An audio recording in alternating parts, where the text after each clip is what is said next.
এখন ট্ৰেভেলাৰৰ ভিতৰত 18 গৰাকী মহিলা।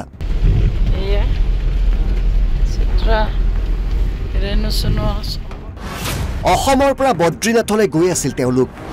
পাহাৰীয়া ৰাস্তাৰে গৈ থাকোঁতে হঠাৎ হৃদৰোগত আক্ৰান্ত হয় ট্ৰেভেলাৰৰ চালকজন। কিন্তু 18 গৰাকী মহিলাৰ প্ৰাণ বচালে মিনুমা বৰুৱে।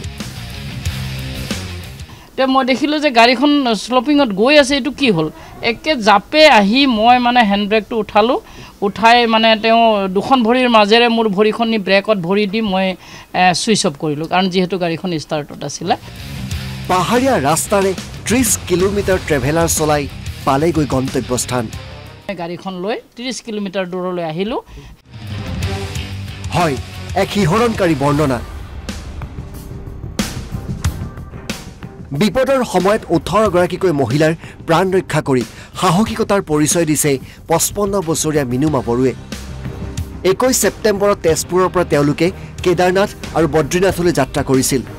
কেদাৰনাথৰ পৰা আহি বদ্ৰীনাথলৈ দিল্লীৰ পৰা এখন ট্ৰেভেলাৰ ভাড়ালৈ লৈ গৈ আছিল। কিন্তু পাহাৰীয়া পথেৰে গৈ থাকোঁতে হঠাৎ চালকজন হৃদৰোগত আক্ৰান্ত হয়। ৰাস্তা এঢলীয়া আছিলে। এঢলীয়া ৰাস্তাৰে গৈ থাকিল ট্ৰেভেলাৰখন। লগে লগে মিনুমা বৰুৱে অতি সাহসিকতাৰে বচালে 18 গৰাকীকৈ মহিলাৰ প্ৰাণ। মিনুমাৰ মুখেৰে শুনক শিহৰণকাৰী বৰ্ণনা।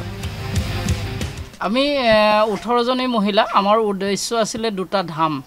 এনেই 4 ধাম যায় মানুহে, কিন্তু আমি 2টা ধামেই উদ্দেশ্য কৰি গৈছিলোঁ, কেদাৰনাথ ধাম আৰু বদ্ৰীনাথ ধাম। ঘূৰি আহোঁতে ঋষিকেশ আৰু হৰিদ্বাৰত আমি সোমাই অহাৰ কথা ভাবিছিলোঁ। প্ৰথমে আমি গ'লোঁ ইয়াৰ পৰা, অসমৰ পৰা আমি শোণিতপুৰ জিলাৰ পৰা 18 গৰাকী আমি প্ৰথমে কেদাৰনাথ ধামলৈ গ'লোঁ। কেদাৰনাথ যাত্ৰা শেষ কৰি আমি আহি আকৌ বদ্ৰীনাথলৈ গ'লোঁ। বদ্ৰীনাথ যাত্ৰাৰ পৰা ঘূৰি আহি থকা অৱস্থাত 12 তাৰিখে লেণ্ডশ্লাইড হ'ল, কাৰণ তাত বৰষুণ কণ্টিনিউ দি আছে, কম বেছি পৰিমাণে বৰষুণ হৈয়ে আছে আৰু লেণ্ডশ্লাইড হৈয়ে আছে। আমি যথেষ্ট ঠাইত অসুবিধা পাইছোঁ যদিও সেই সময়খিনিত 12 তাৰিখে যেতিয়া আমি কৰ্ণপ্ৰয়াগ বুলি এটা ঠাই আছে চামোলি জিলা উত্তৰাখণ্ডৰ, সেই ঠাইত আহি পোৱাৰ লগে লগে পুলিচে ক'লে আপোনালোকে মেইন ৰোডত যাবলৈ নোৱাৰে, ছাইডেদি গৈ আপুনি মেইন ৰোড উঠিব লাগিব। ৰাস্তাটো একেবাৰে ঠেক আছিল, সৰু আছিল। তেনেকৈ গৈ থকা অৱস্থাতে আমাৰ ড্ৰাইভাৰে গাড়ীখন চলাই গৈ আছিল আৰু যেতিয়া ট্ৰেফিক জাম হ'ল, অলপ ভিৰ হ'ল, তেতিয়া গাড়ীখন অলপ যেনিবা শ্ল'ত আছিলে। শ্ল'ত থকা অৱস্থাত ড্ৰাইভাৰজনে ব্ৰেকত ভৰিখন দিছিলে, গাড়ীখন নিউট্ৰেলত আছিলে আৰু হেণ্ড ব্ৰেকো টনা নাছিলে।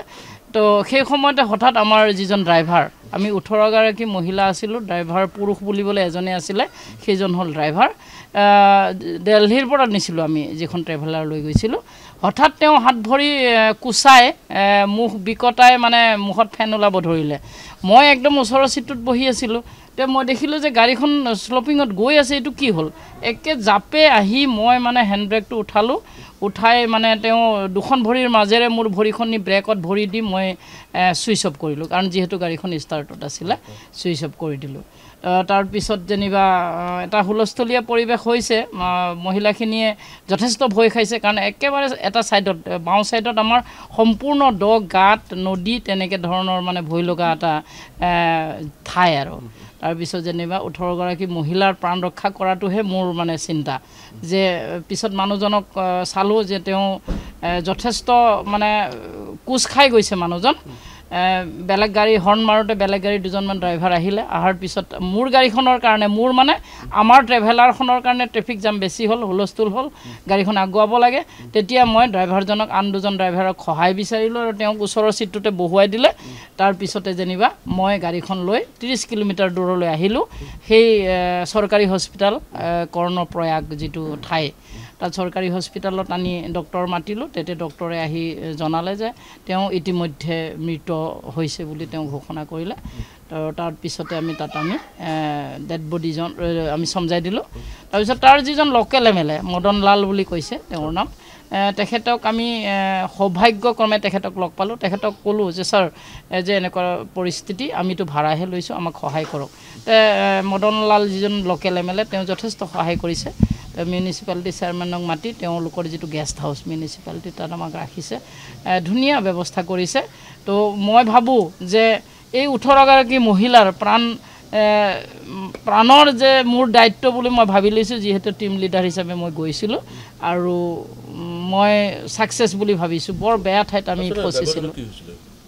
ড্ৰাইভাৰজনৰ আমি প্ৰথমতে তেওঁ হাত ভৰি কুচাই যেতিয়া মুখ বিকটাই দিলে তেতিয়া বহুতে কৈছে তাৰ মিৰ্গী হৈছে মই তেনেকৈ মিৰ্গী বেমাৰী মই ওচৰৰ পৰা দেখা নাছিলোঁ তো যেতিয়া ফেন চেন ওলালে তেতিয়া বহুতে কৈছে নাই তাৰ হাৰ্টৰ প্ৰব্লেম আছে তো পিছত গম পালোঁ তেওঁ বেলেগ চিটত নিয়াৰ লগে লগে আৰু এটা ঝাটকাত যেনিবা তেওঁ বিদায় লৈছে বুলি আমি অনুমান কৰিছিলোঁ আৰু সঁচাকৈ যেতিয়া হস্পিটেলত গৈছোঁ মৃত বুলি ঘোষণা কৰাৰ লগে লগে আমি গম পাইছোঁ তেওঁ আচলতে গাড়ীতেই বিদায় লৈছে হয় সেইটোৱে সঁচাকৈ এক মানে ভয়ানক পৰিৱেশ বহুত ভয়ানক পৰিৱেশ কাৰণ কি তাতে আপোনাৰ পুৰা জংঘল পাহাৰ আছিলে তাতো আপুনি গাড়ী চলাবলৈ আপোনাৰ ভয় লগা নাছিল ভয় মানে মই এটাই মোৰ চিন্তা হৈছিল যে 18গৰাকী মহিলা মই লিড লৈ আনিছোঁ যিহেতুকে তেওঁলোকৰ মই প্ৰাণ ৰক্ষা কৰিব লাগিব বুলি সাহস যথেষ্ট চাগৈ মোৰ সেই সময়ত সাহস আহিছিল আৰু সেই সময়ত মোৰ ভয় লগা নাছিল মানে মোৰ মনত এটাই ভাৱ আছিল নাই মহিলাখনিৰ যদি কিবা এটা হয় এইটো সৰ্বনাশ হ'ব বৰ ডাঙৰ দুৰ্ঘটনা এটা হ'ব বুলি ভাবি চলাবলৈ বাধ্য হৈছিলোঁ আৰু মই কিছু পৰিমাণে আগতে উইংগাৰখন চলাইছিলোঁ কাৰণে আইডিয়া আছিল আৰু সেইকাৰণে মই সাহস কৰি মহিলাকেইজনীক উদ্ধাৰ কৰি মই সেই ঠাইৰ পৰা লৈ আনিব পাৰিছিলোঁ তেজপুৰৰ পৰা পংকজ শইকীয়া NB নিউজ